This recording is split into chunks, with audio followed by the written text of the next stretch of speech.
નિકટ હોય એને શું કરવું? જો મૃત્યુ એ આશ્ચર્ય નથી. ગીતાજીમાં ભગવાન કહે જાત સહી ધ્રુવો મૃત્યુ. જે જન્મ્યું છે એનું મૃત્યુ નિશ્ચિત છે. નક્કી આપણે કરવાનું. જવાનું તો પાકું જ છે, પણ રડતા રડતા જવું છે કે પ્રભુને યાદ કરીને પ્રસન્ન થતા થતા જવું છે, એ નિશ્ચય આપણે કરવાનો. જવાનું પાકું છે, એ તો નિશ્ચિત છે. રડતા રડતા જવું છે કે હસતા હસતા, એ આપણે નક્કી કરવાનું.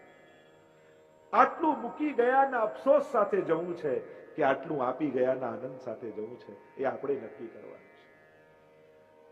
આટલું જીવન વેડફાયું એવા અફસોસ કે જીવનની એક એક ક્ષણો મને કામ લાગી છે મારા ઉદ્ધાર માટે, એનો આનંદ, એનો હરખ જીવનમાં છે.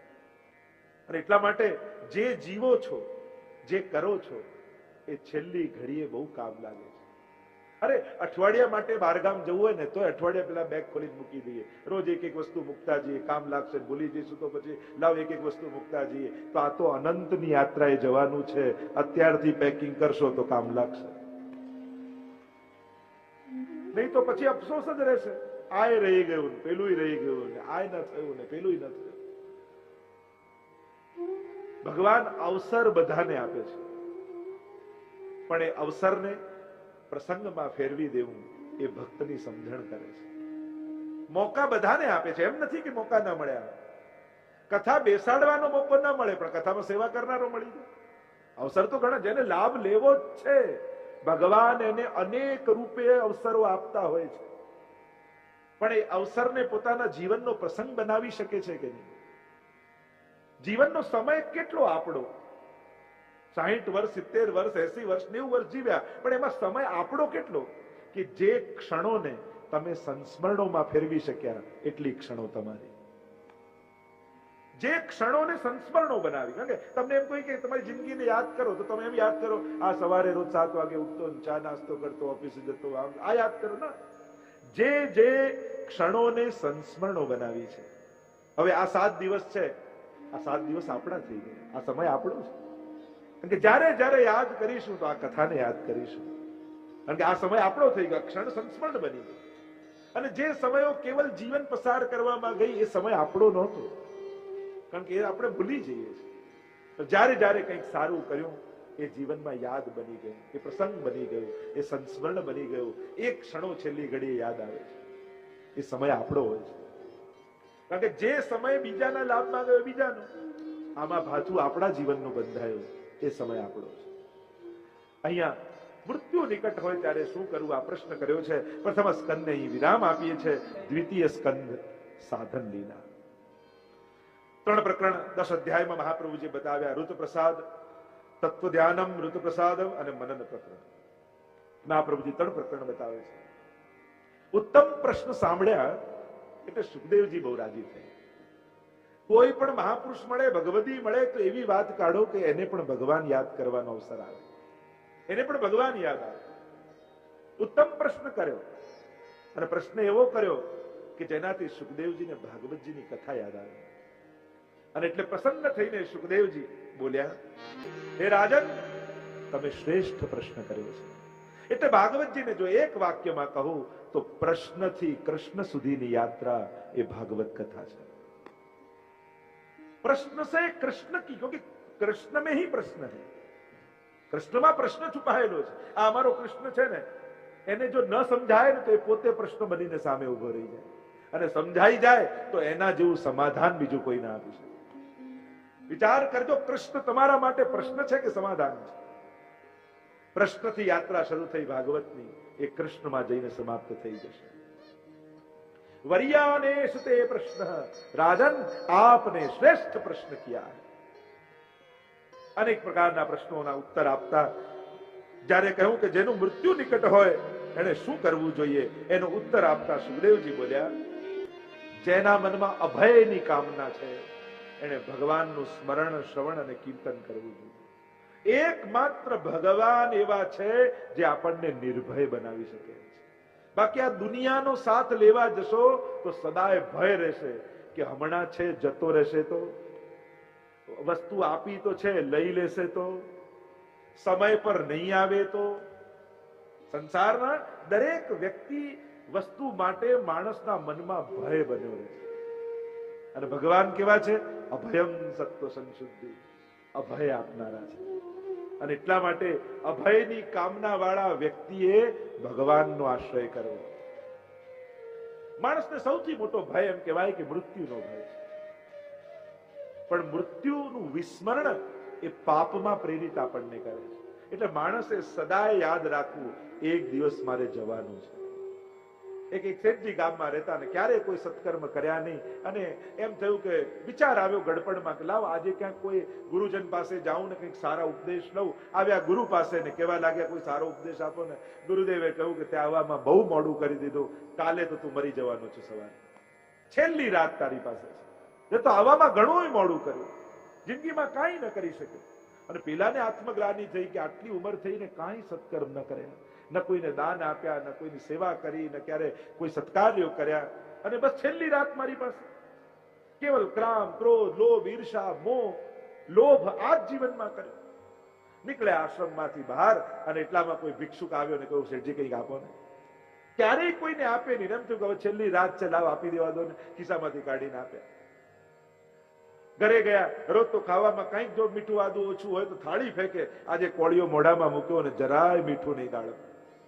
અને થયું કે હવે છેલ્લી રાત છે, હવે ક્યાં સમય ક્રોધ કરીને શું કરવાનો.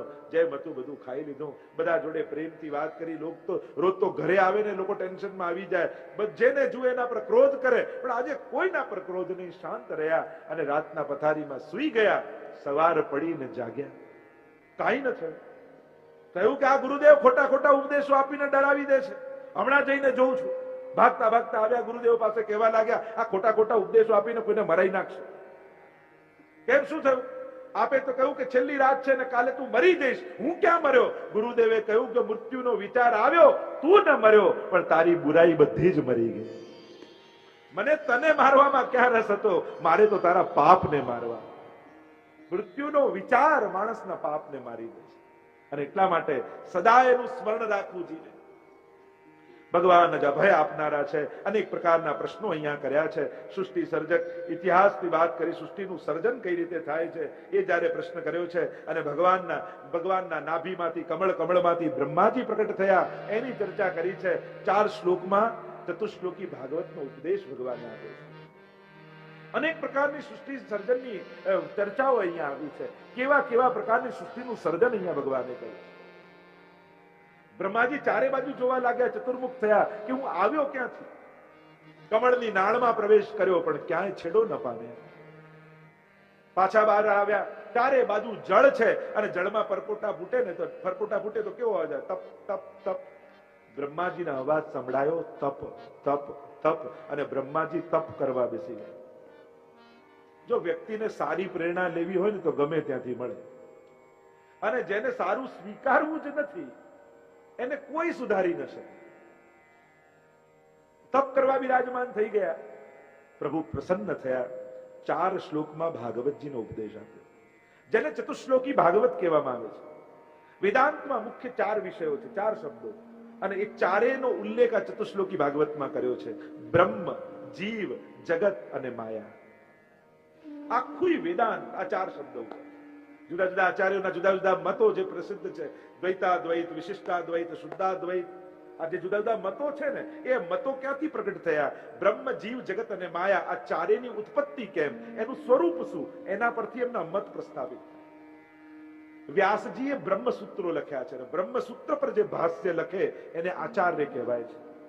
કે જે વેદ, ગીતા, બ્રહ્મસૂત્ર અને ભાગવતની એક વાક્યતા કરી અને પોતાના મતને પ્રસ્થાપિત કરે, એ આચાર્ય રૂપે આપણા હિન્દુ ધર્મમાં પ્રસ્થાપિત થાય. ચારેયનું સ્વરૂપ બતાવ્યું. સૌથી પહેલા બ્રહ્મનું સ્વરૂપ સમજાવ્યું. આ બ્રહ્મ કેવો છે, કોણ છે? અને એ વાત કહેતા ભગવાન બોલ્યા, ब्रह्म का स्वरूप समझाते हुए भगवान ने कहा, अहम ईव अग्रे. जब कुछ नहीं था, कोई नहीं था, तब मैं था. जब सब कुछ है तो मैं हूं, और जब कुछ नहीं रहेगा तो केवल मैं रहूंगा. ये ही ब्रह्म है. કાંઈ જ નહોતું ત્યારે હું હતો, બધું જ દેખાય છે તો રૂપ નામના ભેદથી હું જ છું. અને જ્યારે કંઈ નહીં રહે ત્યારે કેવલ હું રહીશ. આ બ્રહ્મ ઈશાવાસ્યમ ઇદમ સર્વમ યત્કિંચિત જગત્યામ જગત તેન તત્તેન ભુંજિત્થા મા ગૃધઃ કસ્ય સિદ્ધનમ. जो ईशो उपनिषद में, उपनिषद के वाक्य कहे गए, ईशावास्यम इदम सर्वम, આ સમગ્ર ઈશનો આવાસ છે. બ્રહ્મ જ જગત રૂપે પરિણમિત થાય છે. બ્રહ્મ પૂર્ણાનંદ છે, જગત નિરાનંદ છે અને જીવ અલ્પાનંદ છે. આ બ્રહ્મનો જ વિસ્તાર અખિલ બ્રહ્માંડમાં એક તું શ્રી હરિ. નક કુંડળ વિશે ભેદ ન હોય, रूप नाम विभेदेन जगत क्रीडति यो यतः. वही ब्रह्म विविध रूप धारण करके लीला कर रहा है. બ્રહ્મની વાત કરી, જીવ જગત માયાનો ઉલ્લેખ કર્યો છે. આગળ ભાગવતજીના 10 લક્ષણોની ચર્ચા દ્વિતીય સ્કંદમાં આવી. પુરાણમાં 5 લક્ષણ હોય અને મેં કહ્યું હતું એમ મહાપુરાણમાં 10 લક્ષણ હોય. આ ગ્રંથ ભાગવતજી છે એમ કેમ માનીએ આપણે? કેમ માનીએ કે આ ગ્રંથ ભાગવતજી જ છે? અન્ય પુરાણ પણ હોઈ શકે છે. તો કે અન્ય પુરાણ છે કે ભાગવતજી, એનો ભેદ કેમ સમજવો? ઉપરનું કોઈ પુઠ્ઠું બદલી નાખે અને ભાગવતજીની જગ્યાએ બીજા પુરાણનું કોઈ પુઠ્ઠું ચડાવી દે તો તમે કેમ માનો કે આ ભાગવતજી છે કે અન્ય પુરાણ છે? એના લક્ષણ શું? તો કે સ્કંદ પુરાણમાં લક્ષણ બતાવ્યા. યત્રાધિકૃત્ય ગાયત્રી વર્ણયતે ધર્મ વિસ્તરઃ વૃત્રાસુર વધોપેત તદ ભાગવતમિષ્યતે. ભાગવતજી કેમ માનવું? તેનું લક્ષણ સ્કંદ પુરાણ કહે યત્રાધિકૃત્ય ગાયત્રી, જેની આદિમાં યત્રાધિકૃત્ય, જેની શરૂઆત ગાયત્રી મંત્રથી થાય. આ ભાગવતનું પહેલું લક્ષણ. જન્માદ્યસ્તોન્વયાદિતરતઃ ચાર્થે સ્વવિજ્ઞ સ્વરાટ તેને બ્રહ્મ હૃદાય આદિ કવયે મુહ્યન્તિ યત સૂરય તેજો વારી મૃદામ યથા વિનિમયો યત્ર ત્રિસર્ગો મૃષા ધામના સ્વેન સદા નિરસ્ત કુહકમ સત્યમ પરમ ધીમહિ. ગાયત્રી મંત્રથી શરૂઆત થઈ. યત્રાધિકૃત્ય ગાયત્રી વર્ણયતે ધર્મ વિસ્તરઃ, જેમાં ધર્મનું વિસ્તારથી વર્ણન હોય. અને વૃત્રાસુર વધોપેત, અને જેમાં વૃત્રાસુરના વધની કથા આવતી હોય એ ભાગવતજી છે. બીજું લક્ષણ પુરાણ અને મહાપુરાણમાં. તમે કેમ કહો કે ભાગવતજી મહાપુરાણ છે, પુરાણ નથી? તો કે પુરાણમાં 5 લક્ષણ હોય અને મહાપુરાણમાં 10 લક્ષણ હોય. તો ભાગવતજીમાં 3જા સ્કંદથી લઈ 12મા સ્કંદ સુધી મહાપુરાણના 10 લક્ષણોનું વર્ણન છે. આ ભગવાનની 10 લીલા, 10 લીલા યુતમ સદા, એમ મહાપ્રભુજી કહે છે. ભગવાન સદાએ 10 લીલાથી યુક્ત છે. અને આ 10 લીલાઓ કઈ, 10 લક્ષણ કયા? તો કે અત્ર સર્ગો વિસર્ગશ્ચ સ્થાનમ પોષણમૂતયઃ મનવંતરેશાનુ કથા નિરોધો મુક્તિરાશ્રય. એટલે 3જા સ્કંદમાં સર્ગ લીલાથી શરૂ થશે. સર્ગ, વિસર્ગ, સ્થાન, પોષણ, ઉતિ, મનવંતર, ઈશાનું કથા, નિરોધ, મુક્તિ અને આશ્રય. આમ 10 લીલાઓનું વર્ણન ભાગવતજીમાં આવશે. અને એટલા માટે ભાગવતજી સાધારણ પુરાણ નથી પણ મહાપુરાણ છે. અહીંયા દ્વિતીય સ્કંદને વિરામ આપીએ. તૃતીય સ્કંદ સર્ગ લીલા. સર્જનમ સર્ગ. 33 અધ્યાયમાં સર્ગ લીલાનું વર્ણન કર્યું છે. 2 પ્રકારની સૃષ્ટિની વાત મહાપ્રભુજી કરે છે, બંધ સૃષ્ટિ અને મુક્ત સૃષ્ટિ, દૈવી સર્ગ અને આસુરી સર્ગ. જેમ પુષ્ટિ પ્રવાહ મર્યાદા ભેદ નામના 16 ગ્રંથના ગ્રંથમાં મહાપ્રભુજી સમજાવે છે કે અનેક પ્રકારની સૃષ્ટિનું સર્જન ભગવાને જ કર્યું છે. કોઈ પ્રવાહી સૃષ્ટિ છે, કોઈ મર્યાદા સૃષ્ટિ છે કે જેને ધર્મના નિયમો પાળવામાં રસ છે, અને બીજી કોઈ પુષ્ટિ સૃષ્ટિ છે જેને પ્રભુની શ્રીઅંગની સેવા કરવામાં રસ છે. એમ સૃષ્ટિના વિવિધ પ્રકાર ભગવાન દ્વારા નિર્મિત છે. એટલે જગતમાં વિરોધ નથી, વિવિધતા છે. જગતને વિરોધ રૂપે જોશો ને, બધાને તકલીફ જ એ હોય છે કે મારા કરતા આ જુદો કેમ? ભગવાન જુદાપણું સર્જે છે, એ જ સૃષ્ટિનું સૌંદર્ય છે. આ તમે કુંડળી મેળવી નક્કી કરો ને, બધાને એમ થાય કે અમારી જ ક્યાંક ખોટી મળી લાગે. આ બ્રાહ્મણે ક્યાંક ઉતાવળ કરી. અરે આ વિવિધતા જ એકતા છે. મેળવવાનો અર્થ એમ નથી થતો કે બંનેને એક જ ભાવશે ને એક જ બોલશે ને એક જ જગ્યાએ જશે ને એક જ ગમશે. આ મેળાપ નથી. મેળાપ વિવિધતાના સૌંદર્યનું હોય છે. અને ઓલવેઝ એવું જોઈએ ને, પત્ની બહુ ઉતાવળી હોય તો પતિ શાંત હોય, પેલો ઉતાવળો હોય તો આ ધીમા હોય, એને તીખું ભાવતું આને ગળું ભાવતું હોય. આ જુદાપણું જ જગતનું સૌંદર્ય છે. બસ સમજ એટલી જોઈએ કે જુદાપણાનો સહર્ષ સ્વીકાર કરી શકો છો. ઘરમાં બધાને જુદું જુદું ગમે ત્યારે તો થાળી ભરાય.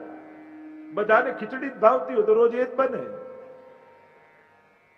આ કોઈને પૂડી ભાવે, કોઈને બટાકાનું, કોઈને રીંગણાનું, કોઈને ચટણી ભાવે, કોઈને તો જ આખી થાળી ભરાય. આજ તો જગતનું સૌંદર્ય છે. આપણે એને વિરોધ ગણીએ છીએ. આ વિરોધ નથી. બસ એટલી સમજ સ્વીકારી લો કે મારા કરતા જુદું કોઈ હોઈ શકે, અને જુદાપણું જ મારા જીવનમાં પ્રસન્નતા અને વૈવિધ્ય લાવે છે. જો આ વિવિધતા ન હોત તો મારું જીવન કેવું ઉદાસીન હોત. દુનિયામાં બધાને એક જ રંગ ગમતો હોત તો દુનિયા કેવી કદરૂપી લાગે. આ રોજ જુદા જુદા કપડા પહેરો, ક્યારેક કેસરી, ક્યારેક લાલ ને ક્યારેક લીલા ને ક્યારેક આ, કેવું સુંદર લાગે છે કથામાં. આ જુદા જુદા રોજ રંગ રાખીએ આપણે. આ જગતનું સૌંદર્ય જ આ છે. અત્યારે લોકો બધા જે મહેનત કરે છે ને, આ દુનિયાને એક કરી નાખો, બધાને એક જ માનવું જોઈએ ને એક જ ભાવવું જોઈએ ને એક જ ગમવું જોઈએ, એનાથી જ વિવાદો વધે છે. ભગવાને વિવિધતા સર્જી જ છે. બસ એકતા દુનિયામાં લાવવા માટે બધાને એક સરખા કરવાની જરૂર નથી, પણ બીજા જુદા હોઈ શકે છે એ વાતને સ્વીકારવાની જરૂર છે. તો આપમેળે દુનિયામાં એકતા આવશે. પણ પરાણે બધાને એક કરવાની કોશિશ કરશો તો મોટા વિખવાદો થશે. અને એટલા માટે પરિવારમાં પણ જેમ દુનિયામાં એકતા વિવિધતાથી સૌંદર્ય છે, એમ પરિવાર અને કુટુંબમાં પણ વિવિધતાથી સૌંદર્ય છે. જુદાપણું સ્વીકાર. આપણે કહીએ અમે 21મી સદીના માણસ, અમે ભણેલા ગણેલા, અમે બહુ મોડર્ન. તો મોડર્ન કોઈ મોબાઈલ વાપરવાથી થવાય છે? કોમ્પ્યુટર વાપરવા આવડી જાય એટલે મોડર્ન થવાય? ટૂંકા કપડા પહેરી લેવાથી મોડર્ન થવાય? ના. બીજાના વિચારોને સહર્ષ જે સ્વીકારી શકે એ દુનિયાનો સૌથી મોડર્ન માણસ છે. પોતાને ન ગમતા વિચારો, પણ આપણાથી કોઈ જુદું બોલતું હોય એ આપણો દુશ્મન ના થઈ જાય. આપણાથી કોઈ જુદું વિચારતું હોય એ આપણો કોઈ દુશ્મન ના થઈ જાય. એનો વિચાર છે, એ જુદું વિચારી શકે છે.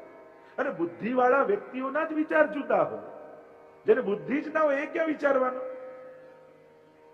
આપણે એમ કહીએ ને કે જુદી જુદા વિચારો શા માટે? કારણ કે એનામાં બુદ્ધિ છે એટલા માટે. આ સંસદમાં બધા લડે છે તો લડવા જ જોઈએ. બધા ભેગા થઈ જશે ને તો આપણી તકલીફ થઈ જશે.